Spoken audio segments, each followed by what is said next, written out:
Hey, it's your guy Tyrrell back with the interviews. Manchester United Chelsea FA Cup final. Who would win silverware this season? Would it be Mourinho? Would it be Conte? How would Mourinho deal with Eden Hazard? Would he be able to do it? How would United do it? Don't worry, here at the interviews, we've got you covered. So on this edition of the interviews, we're going to briefly break down Manchester United against Chelsea.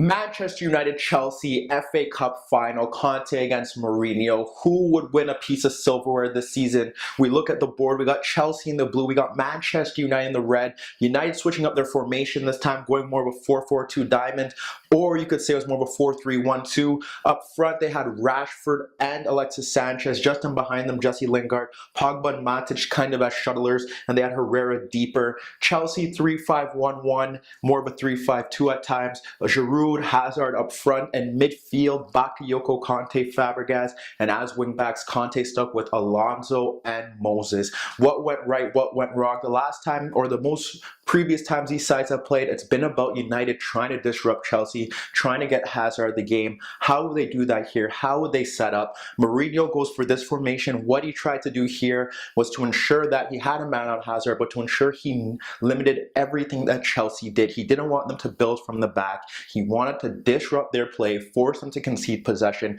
and ensure that United could continue with waves and waves of attacks. How did that happen? Have the center forwards here, so one could press out there, one could press out there, and if anything, with Cahill dropping in, they stayed in between him to ensure that no passes could really go into Cahill. And at times, you would probably want Cahill to get the ball, because although you can't say he's bad on the ball with his feet, he could be prone to error with these two speedsters running at him. You look at what else happened here. You have Lingard on Lingard on Conte, Fabregas, Pogba, Bakayoko, Matic, and then right here you had Herrera on Eden Hazard, trying to ensure that he couldn't go anywhere with the ball, trying to ensure that he couldn't touch the ball and break on counterattacks, and that's what United did. And to a T, that for the most part, Chelsea couldn't really build anything, build constant waves of attacks, create chances, push them deeper. But on the flip side, United didn't really have anything going for them either. It looked like because they were so focused on disrupting Chelsea, they possibly thought they could win the ball higher up the pitch and then break on the counterattack. No long balls being played in. When you look at what Alexis Sanchez and Rashford were trying to do, a lot of them times they were trying to come to the ball. Sometimes Rashford moved out wide, but they were coming to the ball. There were no runs in behind, no darts into the channels. They kind of struggle in that aspect. And when you look at what Chelsea did now compared to their game at Old Trafford, the game at Old Trafford, United sat deep and they forced the issue, forced Chelsea to break them down. Here, Chelsea sat off a bit deeper. This is how they were kind of set up. And what is so good about this, we saw it against Liverpool, is that they really don't give you anything between the lines. And this is where United struggled. You saw Lingard dropping off a lot, possibly trying to pull Conte out of position. But what's so good about Conte getting pulled out of position is that if he does, he often gets back there quickly. That didn't even happen that often. But when you look at this from perspective, they weren't really getting anything going, nothing in behind, nothing between the lines, no real shots from distance. United's play struggled. We saw Matic drop a bit deeper when they did get into this. So at times it looked like a 4-2-2-2, and you had Herrera dropping a bit deeper. Sometimes Matic a bit forward, and then Herrera would push to the right as they'd have the fullbacks forward, push him over to the right to get on the ball. But what that did was that it allowed the game's best player, Eden Hazard, to dominate. This is where Hazard's at his best. This is what we didn't see from him at Old Trafford, where he was just kind of sticking to his marker and not really patrolling. This is what you get. Perhaps a McTominay would have stayed and not really offered more positional variance. But what we had here was Herrera drifting there, and you look at a lot of Chelsea's best attacks, it stems from Hazard drifting off the left. You look at the two chances that they had in the first half. One is Bakayoko winning the ball and instantly playing the ball into this channel right there. Hazard drifts off, then he's 1v1 with Phil Jones, runs at him into the box, cuts outside, forces De Gea into a save. That's obviously a big worry. We look at the goal, it stems from one of the key aspects to what Chelsea did was the fact that although they had the midfielders side by midfielders on midfielders.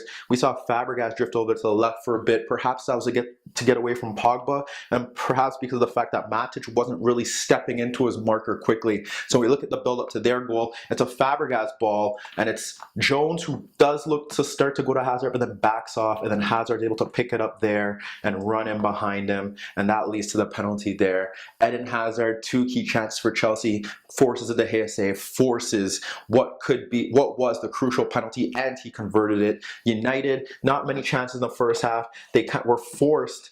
There was one Pogba run, and Pogba, as the game stretched out, he was getting the space to make those darting runs through midfield, but that didn't lead to anything. The second half, we look at it, Chelsea were a bit deeper, and this actually benefited them because they had Matic. When they did have Matic and Herrera dropping a bit deeper, they had Giroud and they had Hazard there. Now you look at it, this is literally what they were. You had the fullbacks pushing a bit higher.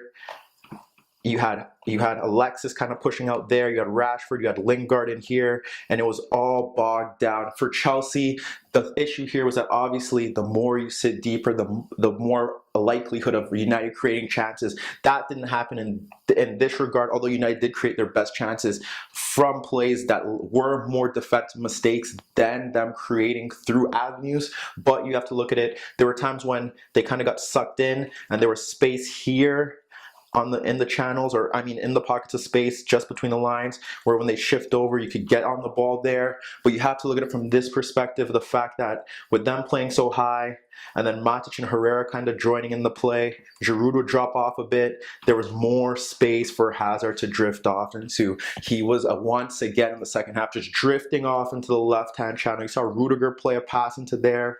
There was more passes into that left channel, running at goal. However, Chris Smalling did a great job. Whenever Hazard was looking to break free, he couldn't get across. There was one time where he spun off Herrera and broke into that channel as well. Smalling held him off. But that's how Hazard impacted the game.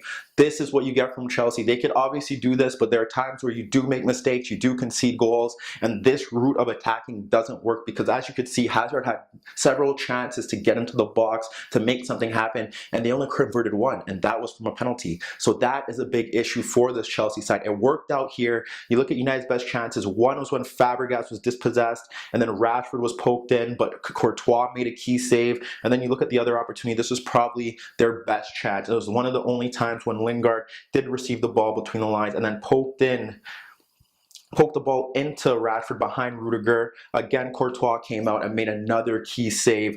We didn't see much from Lingard in this role. There were times where he did drift out onto the right to create overloads, but he never really got the ball in those channels, and that was pivotal. United brought on Martial. United brought on Lukaku. That didn't really change the outcome or the pattern of the game. And when you look at this from a whole, it was Chelsea who sat a bit deeper. It was Chelsea who weathered the storm. It was Chelsea who had an attacking game plan, although it was pretty simplistic to get Hazard into those channels. That's how they wanted to attack, and it paid off.